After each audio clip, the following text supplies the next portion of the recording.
Hi friends. Hi guys. Hello guys. இன்னைக்கு ஐபிஎல்ல DC versus KKR match நடக்க போகுது. இதுல வின் பண்றவங்களுக்கு கடைசி கட்ட வாய்ப்பா ஒரு சான்ஸ் இருக்கு. தோக்குறவங்க ஐபிஎல் விட்டு வெளியே போறாங்க. கேகேஆரை விட டிசி வந்து கொஞ்சம் நல்ல டீமா தான் தெரியுது comparatively KKR. So DC win பண்ணோம் நான் ப்ரெடிக்ட் பண்றேன். ஃபௌசி நீங்க என்ன ஃபீல் பண்றீங்க? டிசிலாம் இல்ல, நான் போய் 2 தடவை போட்டலாம் போட்டோம் அவங்கள. ஆமா, உங்ககிட்ட தோத்துருக்காங்கன்னா மோசமான டீம் தான். என்ன எங்க டீம் பேலன்ஸ்டு டீம் பாத்தீங்களா இல்லையா? ஆமா. நாங்க எல்லா டீமையுமே அப்படி நிப்பாட்டுறோம். சோ அது டிசி எங்கிட்ட தோத்தா அதெல்லாம் கிடையாது. அது ஒரு வேஸ்ட் டீம். கேகேஆர் தான் ஜெயிக்கிறான். எழுதி வச்சிருங்க. நீங்க என்ன ஃபீல் பண்றீங்க? இல்ல எனக்கு வந்து டெல்லி ஜெயிக்க எனக்கு தோணுது. டெல்லியில வந்து கேஎல் ராகுல் ரிஷி செம்மையா ஆடினார் போன மேட்ச்.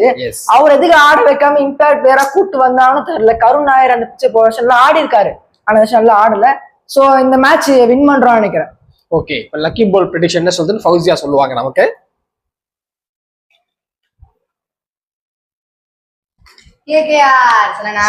கேகேஆர் தான் லக்கி பால் ப்ரெடிக்ட் பண்ணிருக்கு. மேட்ச் முடிஞ்சோன்னு என்னன்றது பார்த்துடலாம். Bye bye guys.